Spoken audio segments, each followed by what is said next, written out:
Carl Erskine, let's start here. Tell me how you were integral in starting FCA back in 1954. Absolutely. Well, baseball was my sport, and I just had my best year in '53. I had 120 and led the league, and deals were coming fast and furious, but you had to be real careful who you signed on with. So when I was on the road at Philadelphia, we were playing the Phillies. I had a night game that particular day, and I was in the lobby, and this gentleman walked up to me, very mild-mannered guy, and he said, "Could I talk to you?" And now I'm a little shy about what's this guy want. And he told me an idea. He said, "I'm from Oklahoma, I'm a coach, and I saw you had an article in Guidepost magazine, and I've been watching for athletes who spoke about their faith." And he said, I tore that out, and then I had this brainchild, because I had other articles from other athletes, that I'm going to go talk to these guys about an idea of a pro athlete endorsing his faith in the same manner you might endorse Gillette razors or whatever, right? And he said, would you be willing to speak in high school convocations or college campuses and talk about your faith and how it relates to your sports career?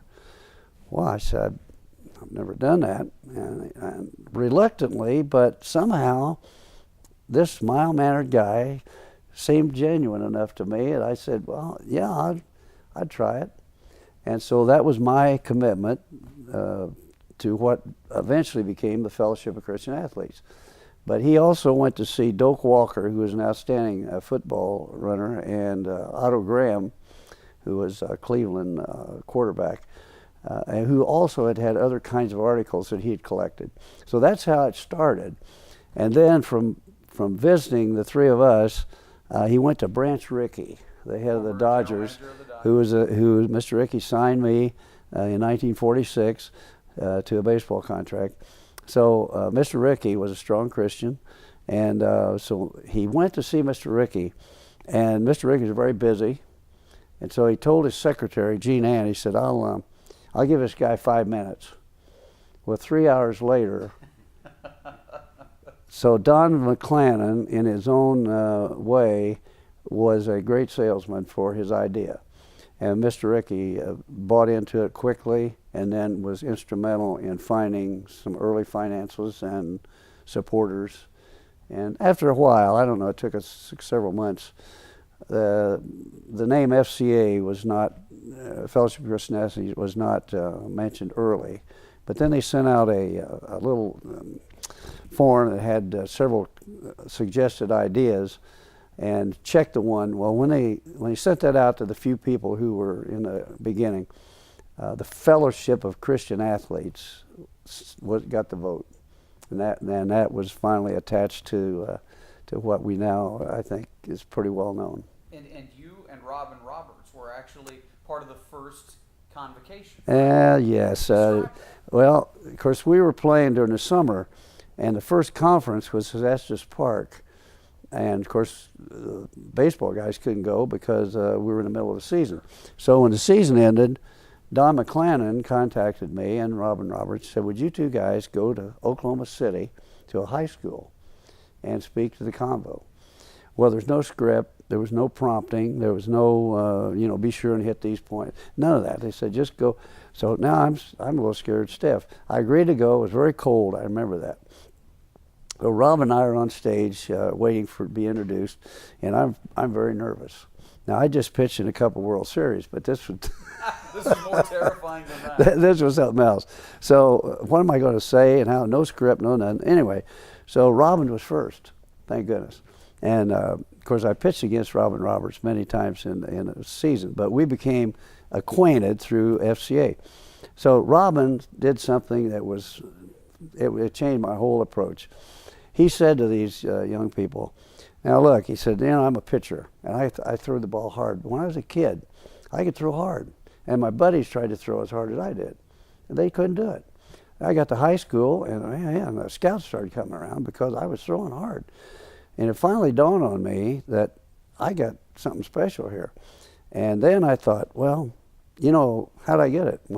I didn't earn it. It was given to me. I was blessed with it. So he said this: if God gave me the ability to throw a baseball that hard, then God surely should have something to say about how I use it. Boy, did that give me confidence. That's the whole gospel. Whatever we've been given, if we use it in the name of the Lord, that is what FCA is all about. So when it came my turn to say my part, I had much more confidence in just being who I was instead of thinking about, what scriptures do I remember or what, none of that. Just heart to heart and straight out. And that's the way FCA has been. It's been very genuine, and I think that's why it's succeeded, if that's the right word. But it has been a strong influence at the athletic level for junior high at least, or younger, high school, college, and professional athletes in all sports. So Baseball Chapel was an outgrowth of FCA, which came a little later, but that was kind of the beginning stages. And guys were quiet with their faith. There wasn't a lot of hype about going to church and being involved. So everybody kind of privately took care of their own, I remember Gil Hodges, our big first baseman, was Catholic. He'd go to Mass very faithfully, no fanfare, didn't get headlines, didn't get anything. FCA was like that. No headlines, no big hype about this. This is personal, but it did open up the clubhouse. A clubhouse is a little rough, a little raunchy. I'm being very mild about that. But that's the atmosphere there. It's wide open, and guys are who they are, and you got high emotions and all that stuff going on. But in the midst of that, now there's a baseball chapel, which FCA doesn't lay claim to that. It was started it later. It wouldn't be there though if there was no. But FCA. it was a piece of the momentum of being more open, being more comfortable, and really kind of having a platform that is available to guys that are borderline or said, what's that about? And they come back and sit in on one of the devotionals. But the clubhouse smells the same, sounds the same. You just go back in the corner somewhere. Plus, the real strength of FCA, in a way, has been the coaches. Players, especially in school, they graduate, they move on. The coach, who really has a lot of influence, he doesn't even realize, but he needs support sometimes. If a coach is a little reluctant to try to, talk about lifestyles and good morals and developing a faith, that's tough to do. I was a shy kid myself, but FCA has been a good source of materials and encouragement and families. Some of the conferences are for families, coaches and their wives, and now many conferences are for players and their wives. And so this is quiet stuff. That's good.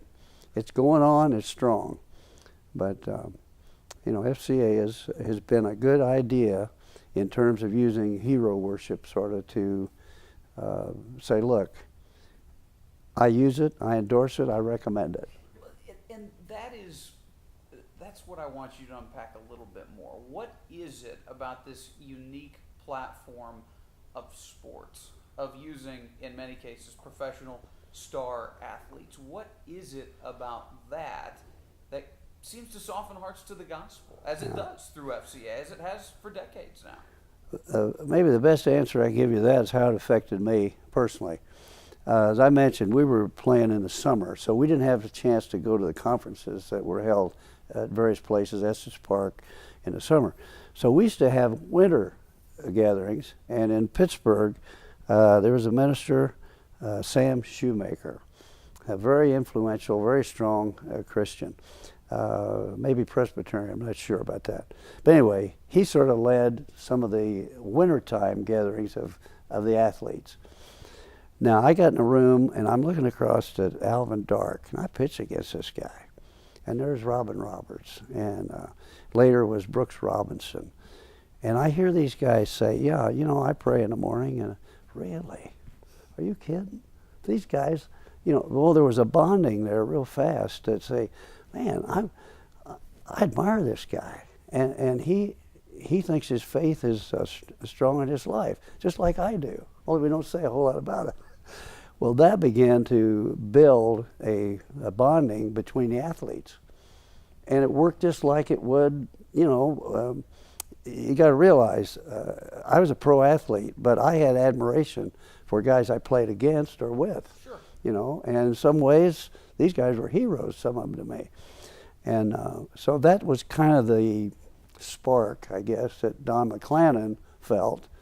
And then the other thing, we are so sports-oriented now in America, and maybe around the world. Christ's teachings have been expressed through his parables.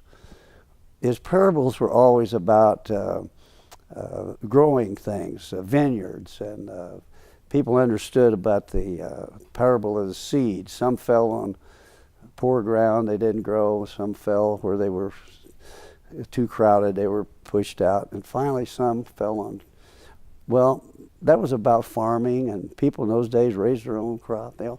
It related. FCA, I think, tapped into an era when these parables come out of sports.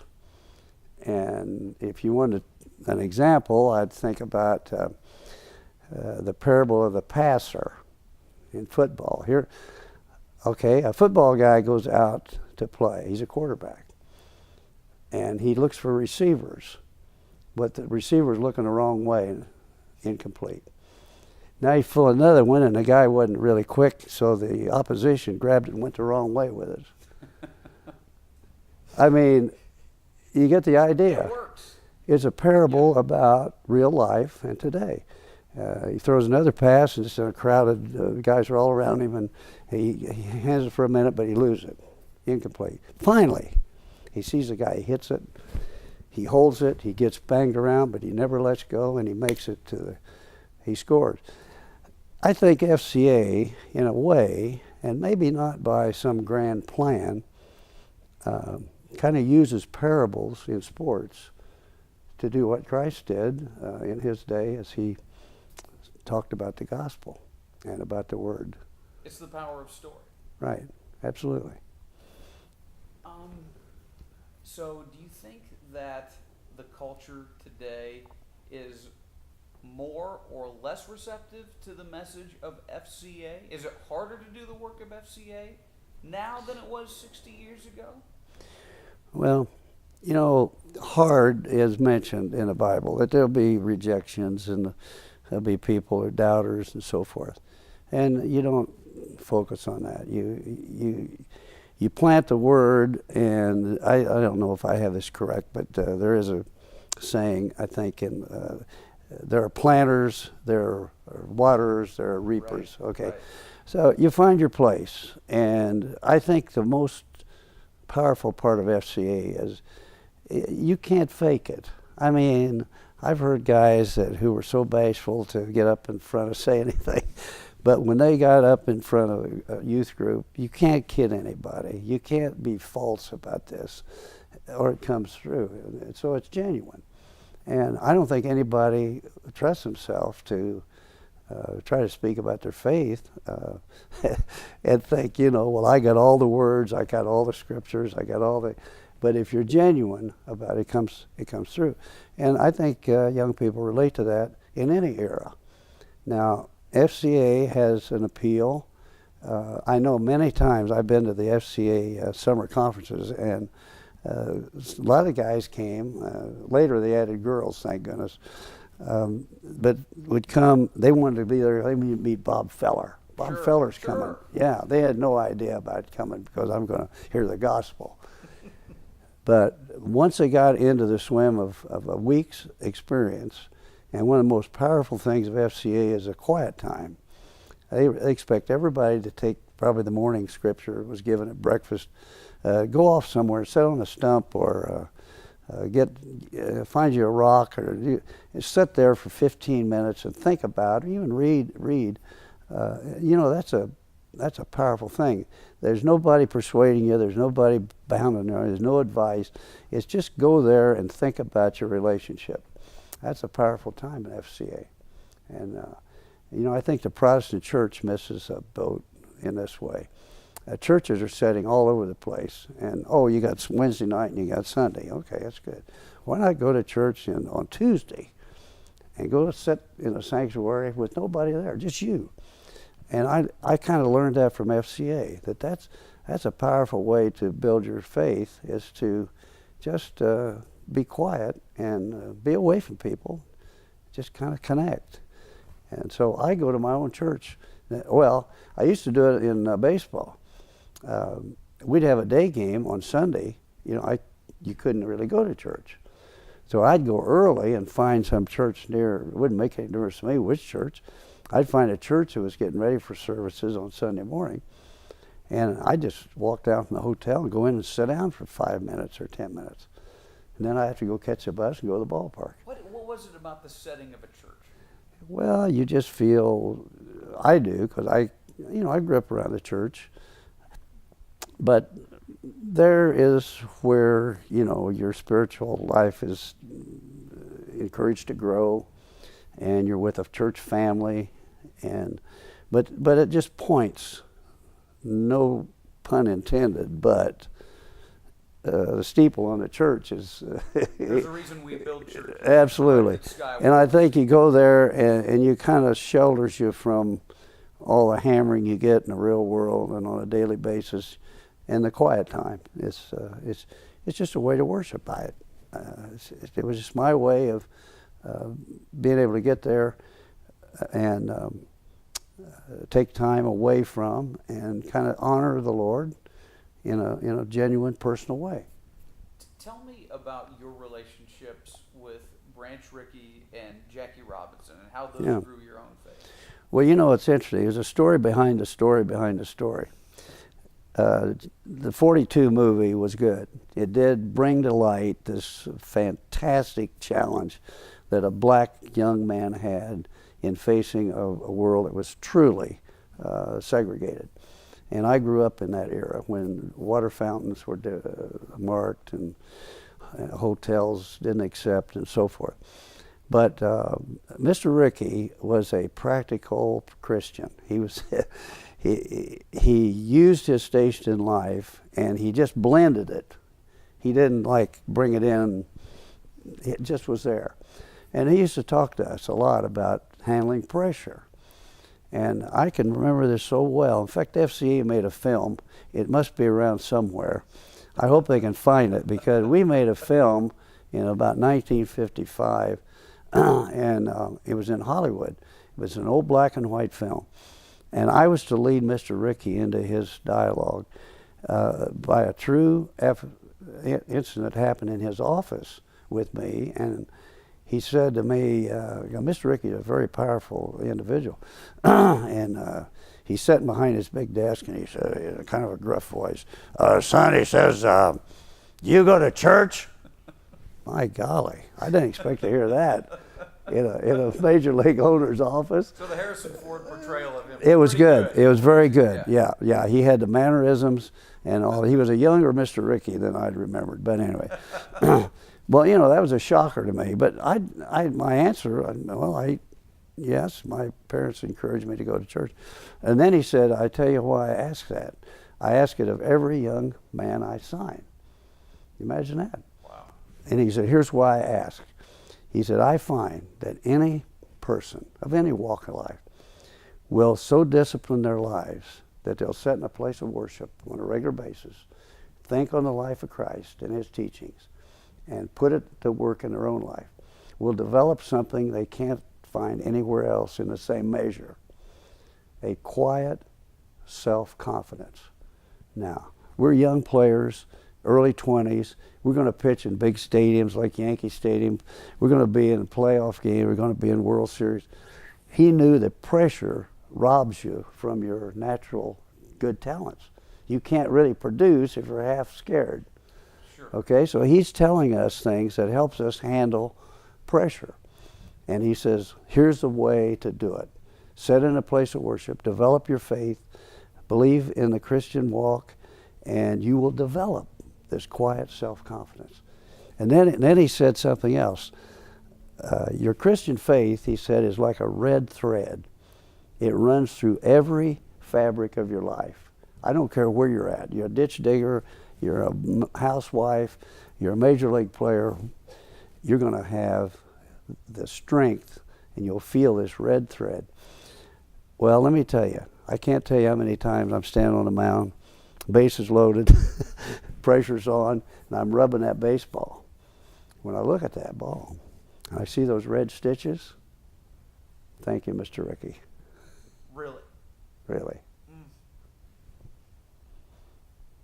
Well, he was a strong Christian, and the story behind the story behind the story was that Branch Rickey was raised by a strong Christian mother in southern Ohio, and promised her, she made him promise, he wouldn't abandon his faith in this roughshod business of baseball back in the 1800s.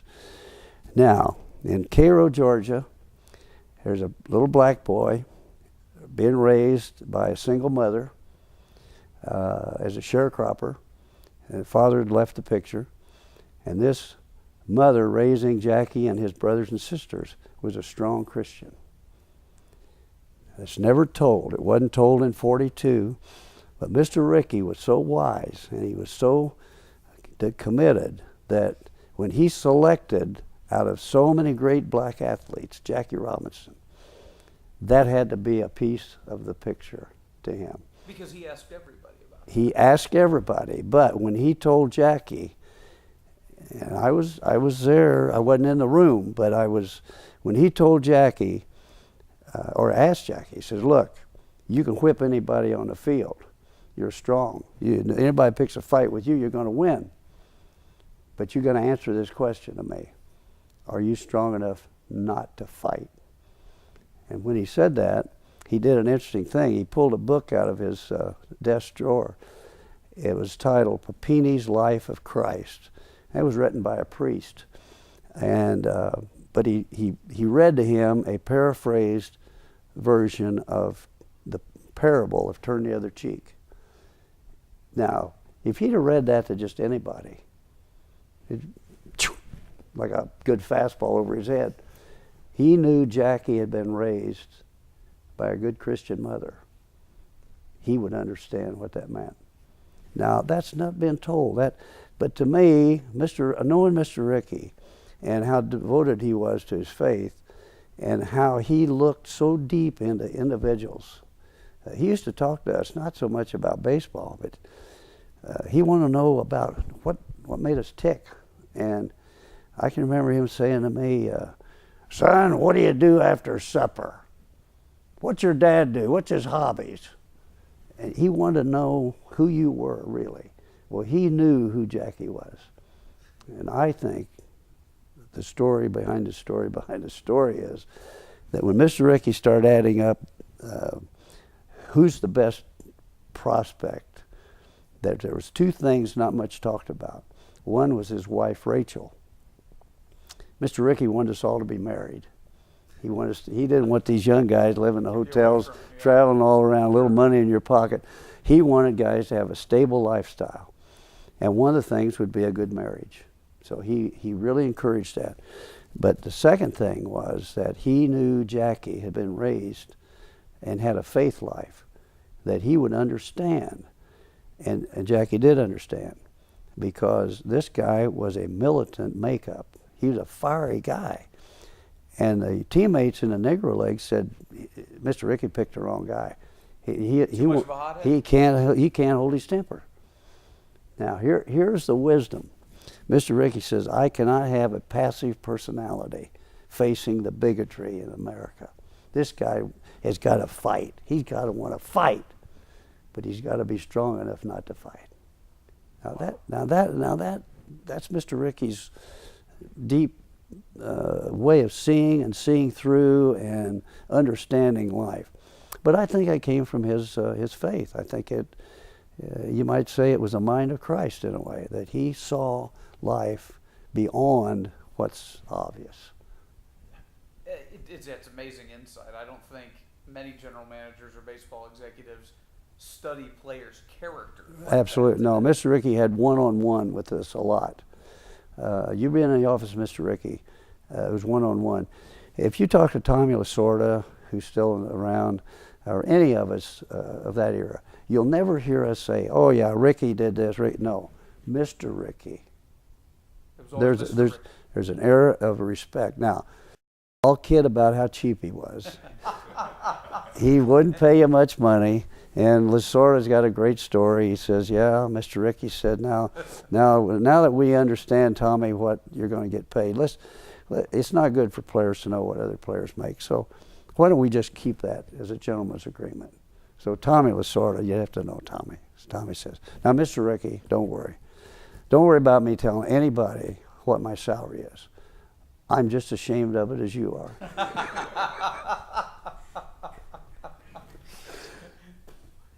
Tell me, and the gruffness of the voice with Branch Rickey. Was he a chain smoker? Where did that come from? It was just his natural voice. I might have exaggerated some, but Ford had that in the movie. Yeah, he did. Right. Well, he did. Well, Mr. Rickey he was eloquent.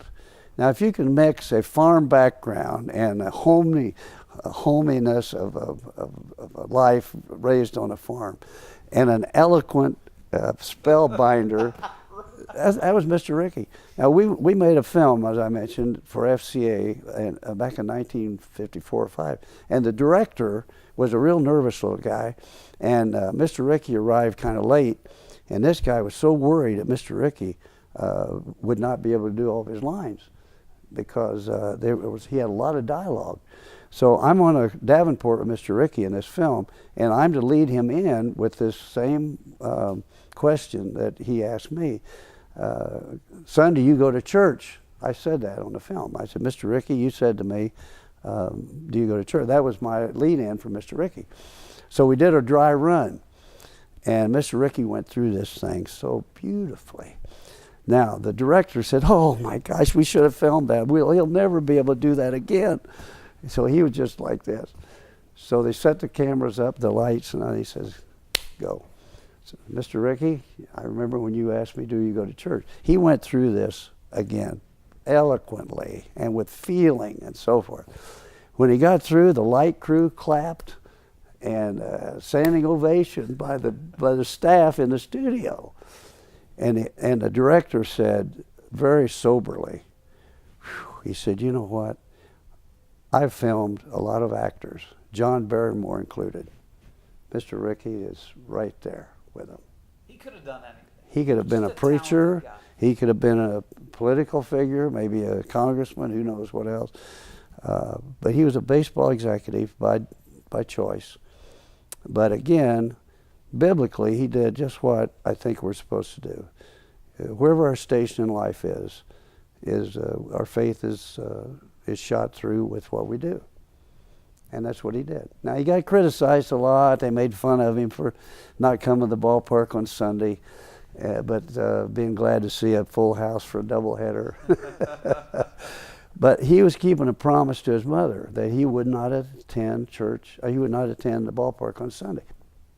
Koufax, later, a Jewish, devoted Jewish person, always asked to be excused on holidays, Jewish holiday, which he was, no fanfare. That's what Mr. Rickey did. He just obeyed his faith. But he was a great influence then and now through FCA.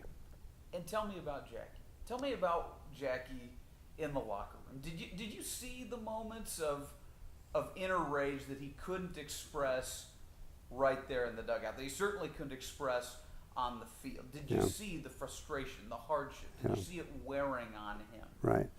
See, I joined the team in '48. That was Jackie's second year. Right. Then I played 9 seasons with him, so I did see a lot of him and how he reacted. Well, Mr. Rickey had a handshake agreement with Jackie that he had a gag order, so to speak, for the first 3 years.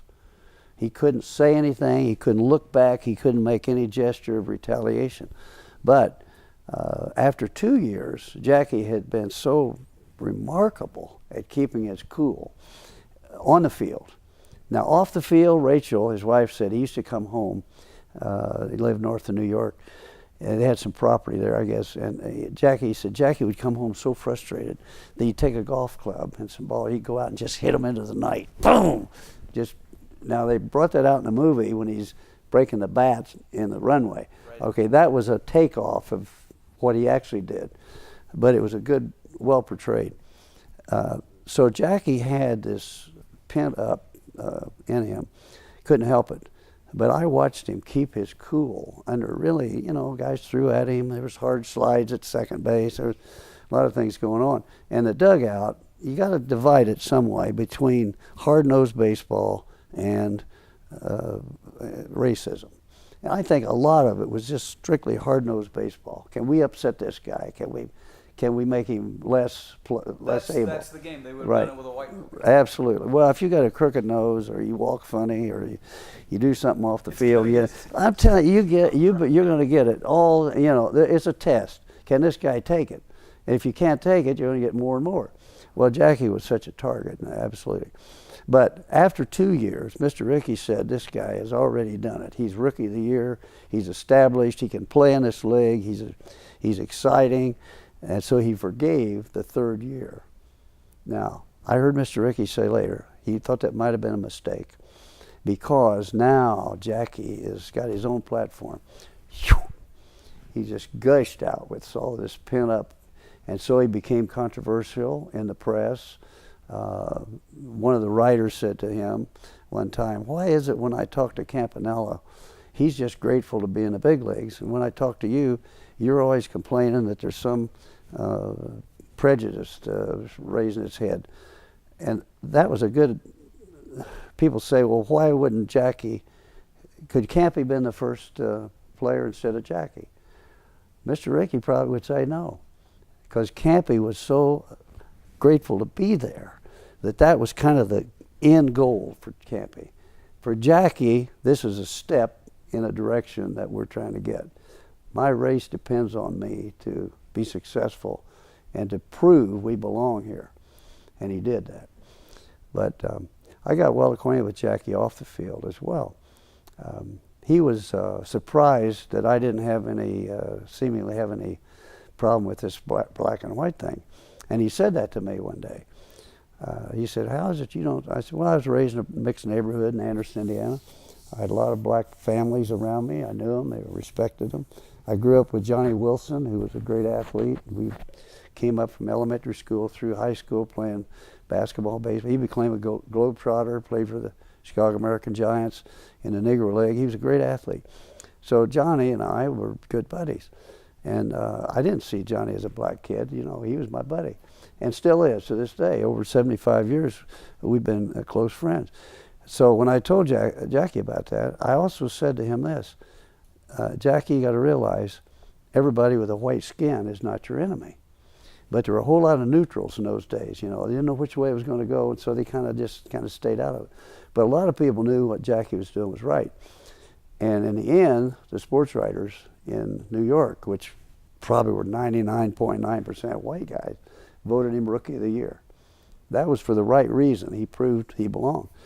And but Jackie, when I said to him, all white people are not your enemy, he paused, and then he made a very insightful response. He said, Carl, bigots come in all colors. Now, you don't hear that. You hear the race always is white against black. Jackie understood that, and that was his philosophy, that he knew that his race was just as responsible for good relations, even in a time when all the signs said, you don't belong here. But he was making it. Now, remember this.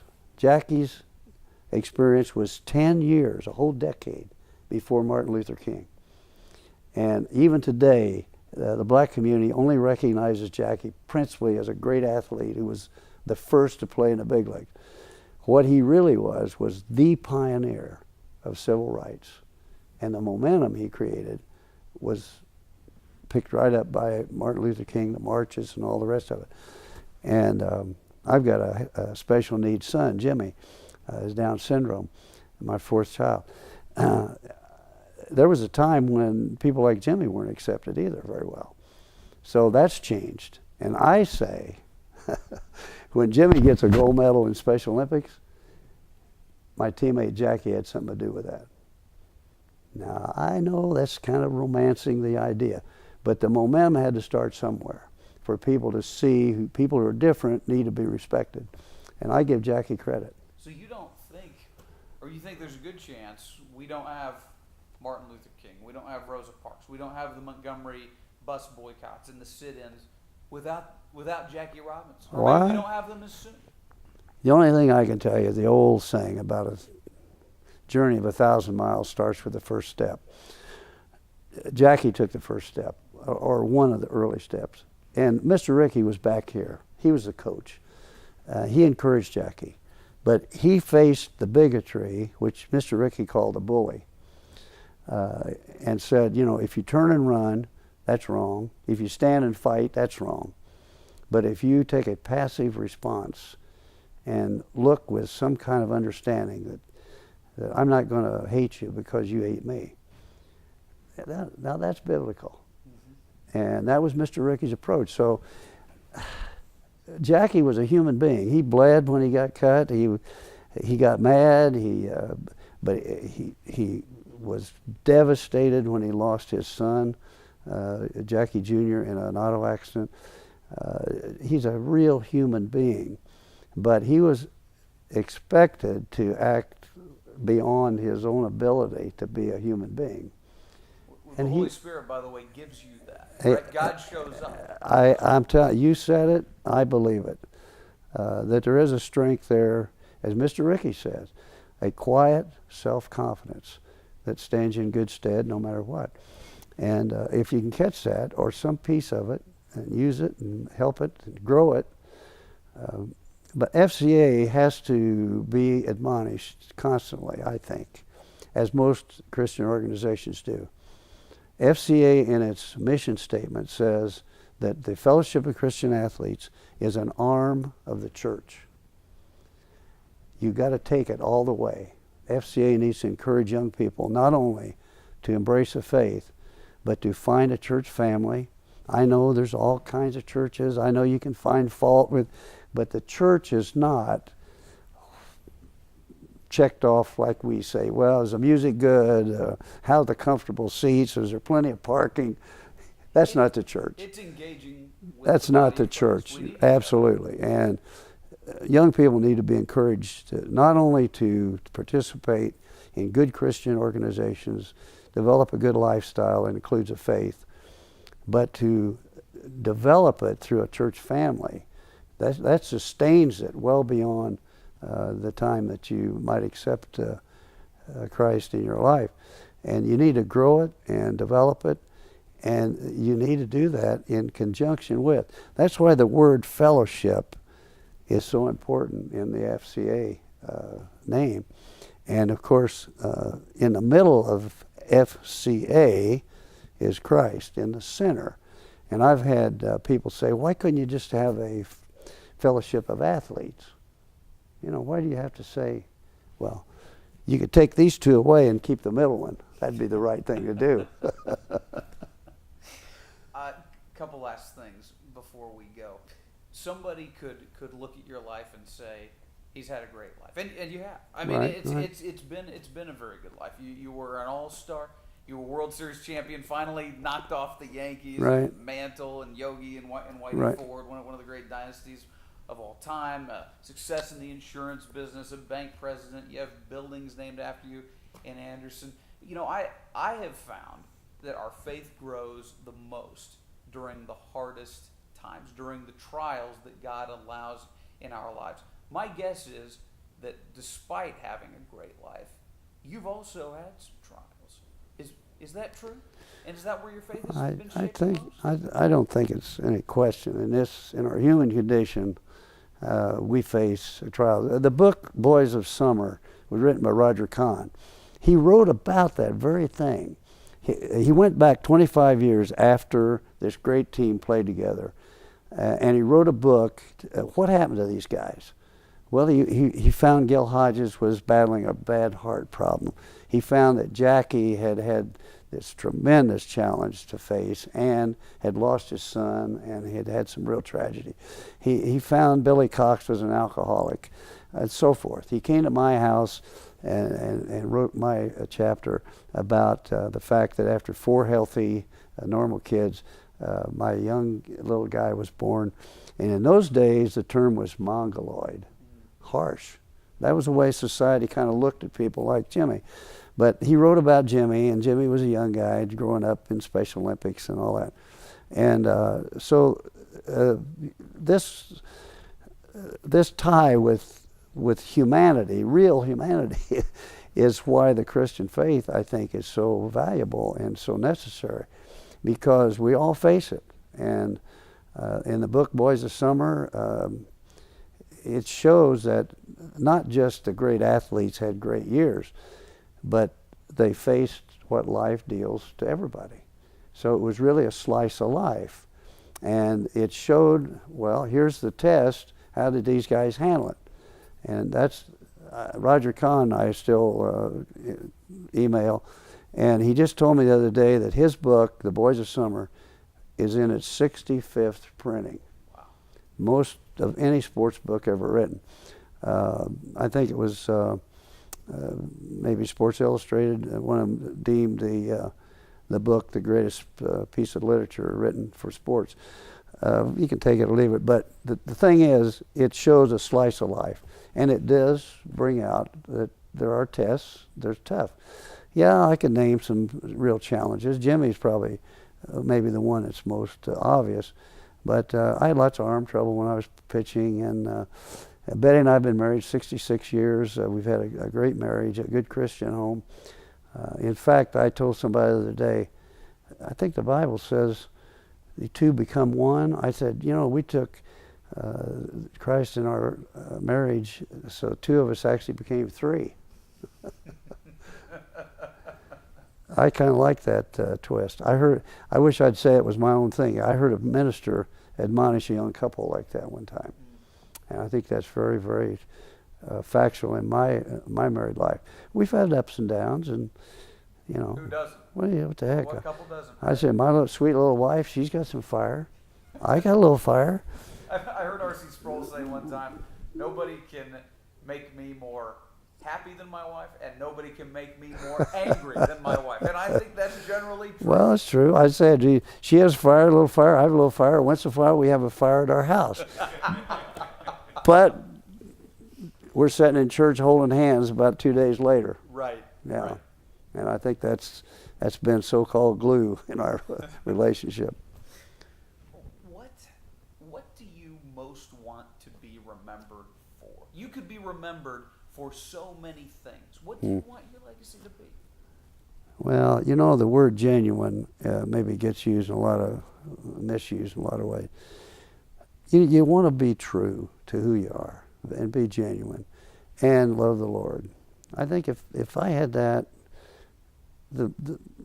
actually the no-hitters, the World Series, they're all in the record book. You can go look them up. But so what? Did life make any difference otherwise? Did your life have anything to contribute? And I think trying to be genuine and fair and have the Lord a part of my life, I'd be happy with that. Now, the folks in Brooklyn would say, you can't say, so what about that World Series? Not about that one World Series. Yeah, the people in Brooklyn remember me because the way it pronounced my name. It wasn't Carl Erskine. It was Carl Erskine. I could hear these guys in the stand. Throw it through his head, Oysk. Yeah, well, it's been a great life. It really has. And the challenges have made us stronger and more appreciative. And I think the start of worship to me is thanksgiving. The first words out of your mouth ought to be how much you appreciate life. And I think if you start with that, everything else falls in place. Carl Erskine, thank you for setting aside the time, brother. Mark, it's been great to talk with you. Thank you. I mean it. Thank you so much.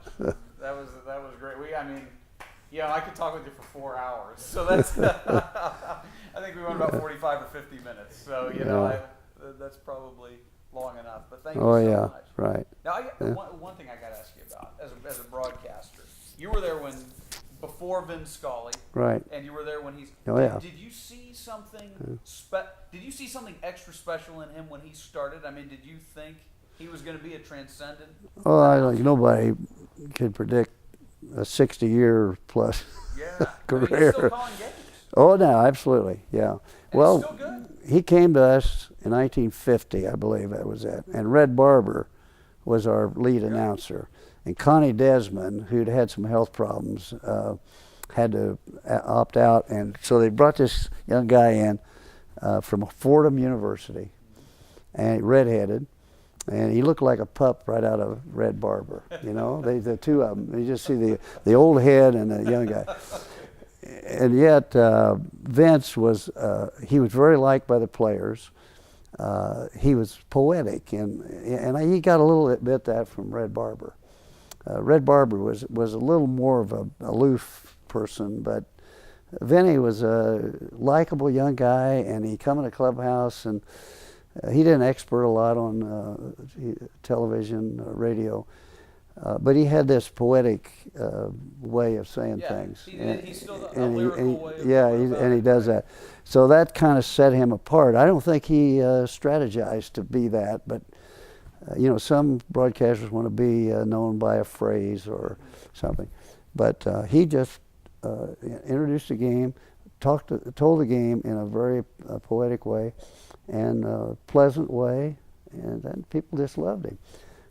They give the Dodgers a lot of credit for, we moved to California in '58, and they give the Dodgers a lot of credit. Vince Scully sold the Dodgers to Southern California. Yeah. And so that was their best marketing. That he was, and he still is. He still, he appreciates the game. Again, Vinny is a thankful person. He's grateful. Is he a believer? Is he what? Is he a believer? Oh, I think so. Mm-hmm. Yeah. Again, it's a private thing, and but his quality of his life. You look at his lifestyle, and yes, I'd say yes. And another real strong believer in the Dodgers was Campanella. And there's a whole story about his faith after he MVP 3 times in the National League, a great player, right at the peak of his career, injured in an auto accident, became paralyzed from the neck down. Well, he was in that wheelchair 33 years, and if I ever saw Job in real life, it was Campanella. He never said, "Why me? I got the bad break, the worst break you could get. It ruined my career." You never heard Campy say one word like that. If somebody'd say to Roy in a wheelchair, "Roy, how do you handle? How do you?" He said, "Oh yeah." He said, "I lost a few things, but look what I got left. Man, I can think about all the pitchers I caught, all the games we played." And he said, "I could still see the game." And when he became manager of the Dodgers, Campy moved from New York to Los Angeles, and he said, "I want you to be my catching coach." And Campy said, "I can't coach. What do you mean? I can't get out of this chair." He said, "You know anything about baseball? Do you know how to catch a ball? You're going to tell my young catchers." So Mike Scioscia was a young catcher in those days, and others, Yeager, and some of them. Campy from his wheelchair coach kept his life productive and around the game. Wow. So he lived 33 years in that wheelchair and never cursed God or said, "Why me?" And it's a beautiful. Somebody asked me to write a caption to a picture of Campy in a benefit they had in California, a golf tournament. So they had a book of his, and then whatever. I said, "Can you put a caption?" And you know what I said? Campanella did exactly what we're expected to do: connect the human spirit with the Holy Spirit. There's nothing stronger. Amen. That's the way he did it. Oh, man. What an inspiration, huh? Yeah, he was. And he was, now they did a film of the boys this summer, and Campy was in a wheelchair. And I did a lot of fantasy camps with Roy. And the best evening of the whole camp was the night they'd move wheel Campy up in front of the crowd in the dining room after dinner, give him a mic, just let him talk about the pitchers he caught, the games he played, the Negro League, and Campy was he was a sweet personality, a sweet man, and never did he ever complain. It was amazing. Wow, what an inspiration. Yeah, it really was. And he'd go to hospitals, talk to paraplegics and other places, encourage them. And so he just, but he was a believer and had a strong faith. And, that's a legacy. yeah, right. Carl, I was Thank going you, to Carl. ask you to Yeah. share one more story. Oh, sure. Okay. On camera, about the time that Branch Rickey asked you to speak to a group of guys in Pittsburgh Yeah, at a club. yes. Sharing that? Yeah, well, Mr. Rickey had sold his shares stock and moved to Pittsburgh as a part owner, general manager. And that was about the time FCA was trying to get off the ground. So Mr. Rickey called me one day when we were playing in Pittsburgh, and he said, "Would you come to the Duquesne Club?" That was a very upscale men's club in Pittsburgh. "Would you come? I'm having Vernon Law, who's the pitcher for Pittsburgh. You and Vernon, I'm asked to come to this luncheon. I want you to tell these businessmen about this new idea." So no script again. So we go to the Duquesne Club, have lunch with probably 10 or 12 hand-picked people Mr. Rickey brought in. These are all well-to-do men. And so Vernon and I told him about this idea of athletes endorsing their faith and speaking to youth. And so when it was over, there was one gentleman in the crowd named Paul Benedum. He was an heir to the U.S. Steel fortune, a very wealthy man. He wrote a check that day and gave it to Mr. Rickey. This is about 1954. It's a check for $10,000. I don't know if you extrapolate that out for today. It would be a lot of money. Be a $500,000 or something. Anyway, and he said to Mr. Rickey, "Branch, this idea can't miss. And here's some seed money to get it off the ground." That was the seed money. That was the beginning of the first monies that I know about. What Don McClannon had done, he hawked his car to get money to come east. So that maybe you'd say was the first money. But Mr. Benedum then stayed a very strong booster, supporter of FCA until his death some years later. But that was the kind of the kickoff of the Fellowship of Christian Athletes.